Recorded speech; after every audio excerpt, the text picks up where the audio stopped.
Raden Syair Langit, Misteri Bangku Kosong, Imaduddin bin Sam'un Al-Kaburi, Jilid 2. Mari kita lihat ya kawan-kawan. Ini Misteri Bangku Kosong, komplotan Imaduddin si begal nasab Al-Kaburi ya.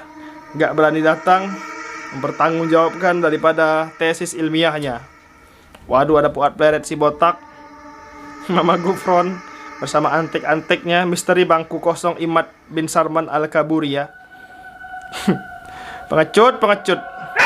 Waduh, ada jump scare-nya ya. Al-Kaburi Jilid 2. Waduh, luar biasa. Mungkin sudah mati ya, sehingga nggak datang. Saya sudah memprediksi kalau si Imaduddin bin Sarman Al-Kaburi ini, sang pengadu domba umat Islam di ada zaman, dia itu tidak akan datang memenuhi undangan Robito Alawiyah untuk mengakhiri polemik nasabah Alawi. Ada beberapa analisa saya tentang makhluk kualat ini. Pertama, jika si Imad datang, maka polemik nasab akan berakhir. Betul kali bang. Saat si Imad kalah, ya, maka seluruh panggung-panggungnya akan berhenti dengan seketika. Betul sekali. Secara praktis, misi menghancurkan Ba'alawi akan berhenti dan si Imad akan menanggung rasa malu seumur hidupnya. Betul sekali. Kenapa saya meyakini si Imad ini kalah? Itu semua telah terbukti. Cocotan busuknya yang selama ini ia sebarkan, itu semua tidak sesuai dengan kenyataan. Benar sekali. Dari mulai siap debat 3 hari 3 malam dengan siapapun, ternyata itu semua hanya dusta belaka. Ya, dusta belaka. Debat Banten dia kabur. Betul, kabur. Alasannya karena tidak berhadapan dengan Robito Alawiyah. Sekarang saat Robito Alawiyah mengundangnya dengan resmi, si Imad ini kembali kabur. Sehingga bangku kehormatan yang disediakan untuknya malah menjadi bangku kosong yang mungkin saja akan diisi oleh setan-setan yang senang menduduki bangku itu karena si empu yang diundang enggan untuk datang.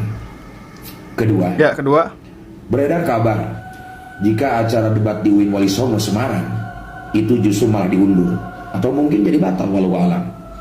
Padahal Robito Alawiyah siap hadir menghadiri undangan tersebut. Iya, benar. Ketiga, para jomos-jomosnya si Imad mulai bingung, panik, dan bahkan mulai memutus urat malunya.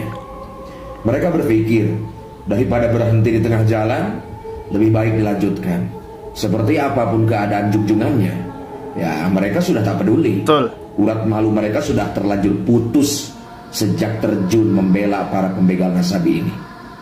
Yang pada akhirnya ya lebih baik melanjutkan. Benar dan salah sudah bukan menjadi takaran mereka. Karena tujuan mereka ini sepertinya hanya satu, ingin melampiaskan dendam kesumat, membenci kelompok Ba'alawi yang memang selama ini mendapatkan tempat di hati umat Islam pada umumnya, saudara. Yang keempat, para jongos-jongosnya si begal nasab ini akan terus melakukan serangan yang masif. Betul. Jurus mereka tidak jauh dari copy paste. Benar. Data-data yang gak jelas. Betul banget. Seperti halnya pemalsuan sejarah, tes DNA, lalu sebar fitnah Ba'alawi adalah antek Belanda, Aidit adalah Habai. Benar sekali, benar.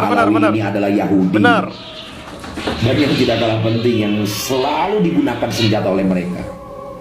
Mereka itu selalu memframing bahwa mereka itu mencintai ulama pribumi. Iya.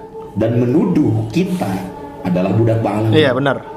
Lalu menyematkan istilah Londo Ireng yang mengkhianati negeri sendiri.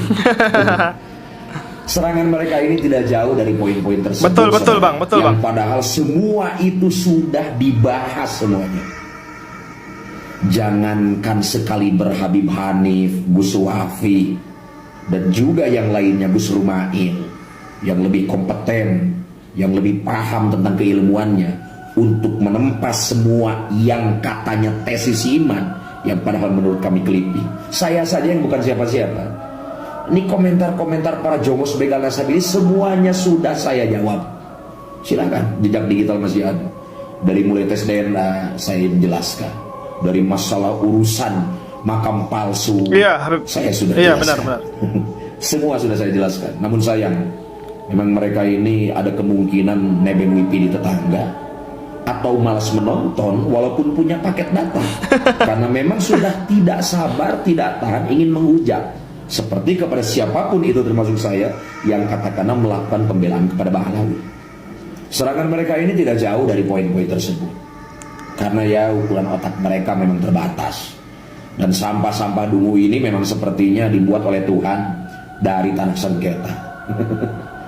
Dan yang terakhir, ini adalah peringatan dari saya, yang bahkan saya sering sekali menyampaikannya. Jika polemik ini tidak segera diakhiri karena si Imad Sarman terus kabur-kaburan, maka hati-hati.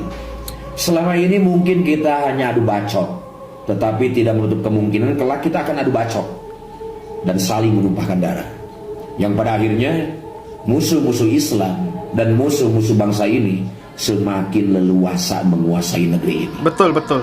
Terima kasih untuk para ulama-ulama pribumi yang lurus-lurus dan ulama-ulama Ba'alawi yang lurus-lurus, yang selama ini telah melanjutkan estafet dakwah Nabi, mensyiarkan syariat agama Islam di seluruh pelosok negeri.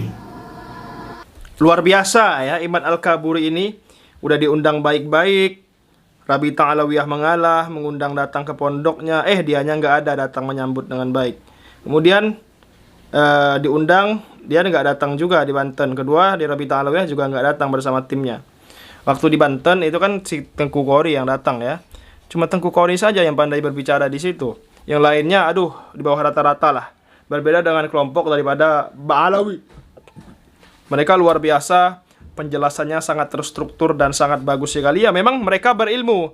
Ilmunya bukan kaleng-kaleng. Ngomongnya jelas, lugas, dan mudah dimengerti. Semalam live streaming di Nabawi TV itu 11 jam ya teman-teman. Membahas mengenai Ubaidillah. Pokoknya daripada keturunan Nabi Muhammad sampai ke Ba'alawi. Seperti itu ya teman-teman semua. Sangat-sangat disayangkan si Imad bin Salman gak datang bersama timnya. Nah kemudian mengenai buzzer. Buzzer ini teman-teman semua ya Bang Raden Sair Langit. Mereka itu dibayar kemungkinan. Mereka dibayar untuk mengetik setiap konten-konten yang kita buat sebagai pembela Ba'alawi. Sebagai pejuang kebenaran.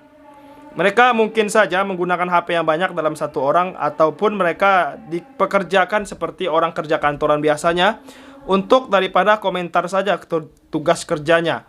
Komentar di konten-konten para Habib-Habib Ba'alawi mengenai pembenaran nasab Ba'alawi, diskusi ilmiah ya mereka komentarnya ya kerjanya cuma komentar kalau kita lihat. Kalau kita lihat kan sangat terstruktur, banyak sekali komentarnya menggunakan akun-akun palsu ya.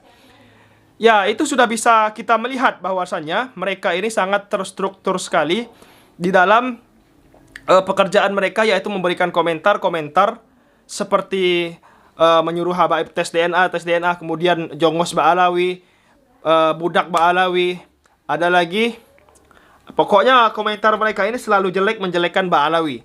Yang jelas, ya para buzzer ini kemungkinan dibayar kawan-kawan semua. Nggak mungkin kalau nggak dibayar. Siapa yang mau komentar menjelek-jelekan orang lain sebanyak itu komentarnya, bahkan sampai ribuan ya. Gila nggak tuh, sampai ribuan. Berarti mereka ini memang dibayar kawan-kawan semua oleh intelijen, sehingga tugas mereka hanyalah menjelek-jelekan Ba'alawi, para Habib-Habib Ba'alawi saja ya. Dari ketikan mereka akan bertanggung jawab nanti setelah mereka mati. Ya, seperti itu kawan-kawan semua.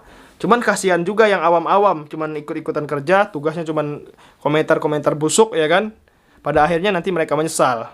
Maka dari itu teman-teman semua yang bukan buzzer, kita lebih baik salah mencintai daripada salah membenci. Mau ditaruh kemana muka kita nanti kalau memang benar para Habib-Habib Ba'alawi memang benar keturunan Nabi Muhammad.